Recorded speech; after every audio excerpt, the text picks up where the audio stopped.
Boxing Gyms, G-E-M-S, Boxing Gyms. Check it out, study some of those videos there. The guy's phenomenal. His name is Ryan. I'm telling you, all right, you'll pick up a lot of knowledge there. Fight fam, smash that like button, subscribe, and hit that notification. Class in session.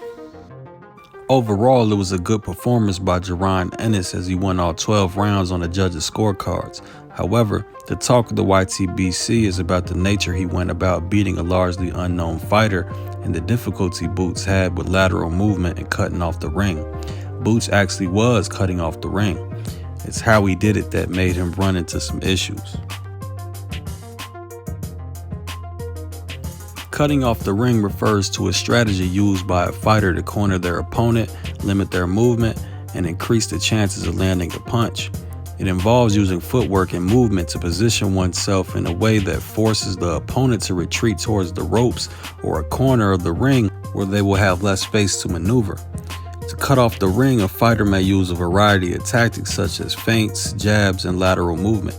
They may also try to anticipate their opponent's movements and intercept them before they can escape. The goal is to apply constant pressure and force the opponent to fight in a confined space where they will be at a disadvantage. Cutting off the ring is an important aspect of boxing strategy and can be effective wearing down an opponent and setting up punches. However, it also requires good footwork, fitness, and defense, as the fighter must be able to move quickly and avoid their opponent's punches while attempting to corner them.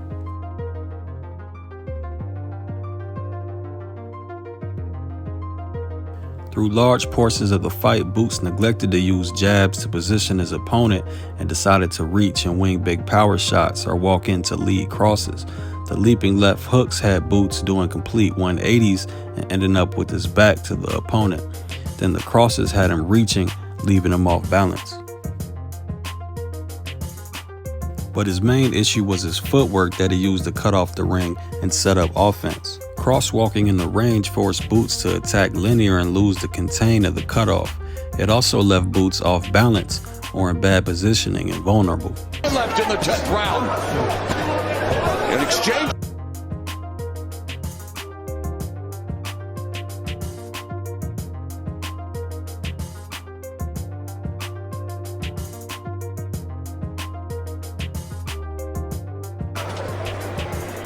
It's really starting to open. Oh man. Reaching a little bit.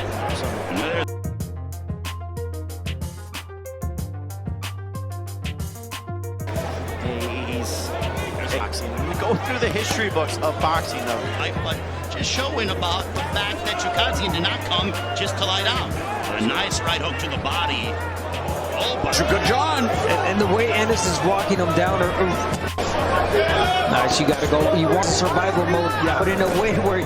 Stepping back foot first to go forward is breaking for fundamentals. High-level fighters do it all the time to set traps or quickly close distance with the back leg already loaded. However, the habitual use of back foot first once again leaves you resetting with your front foot towards your opponent. When you gather your feet with the back foot half step, you're at a stance. When you're completing the step with the front foot, you're off balance in range with forward momentum. Once the front foot lands, your weight is distributed and your front foot heavy in range. Not to mention, you're out of position to move laterally and properly cut off the ring. in the press clippings, in the articles online, he came in like, look, I believe in my part of the world. It's known in boxing.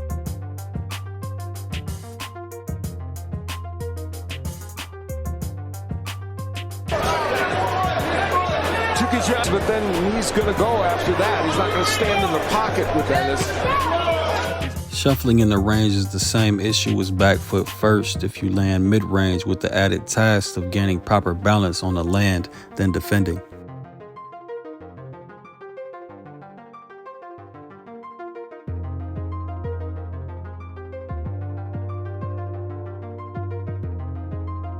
When his opponent slipped and angled out, Boots didn't bother to pivot or step to the open spot and match the maneuver.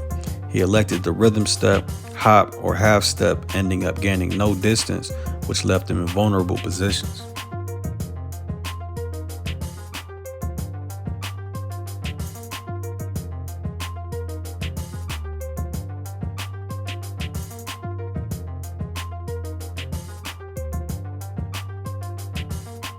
points. He's landed some, and Chukajan has taken them. There's Chukajan, pops the left and then the right, goes to the button. Again, it was clearly a dominant performance by Jaron Ennis despite what was pointed out in this video. Whether Boots was over anxious to get another knockout win, nervous in front of the crowd, or didn't respect his opponent enough to give a proper look isn't something that analysts would typically consider in film study. Was he exposed? I'd say no. While I personally don't believe he could turn on a switch and correct all his flaws against the right opponent, I also know to expose these weaknesses, the opponent would have to be damn good at setting traps using lateral movement. There just isn't a lot of that out there. Anyways, leave your thoughts in the comment section. Peace.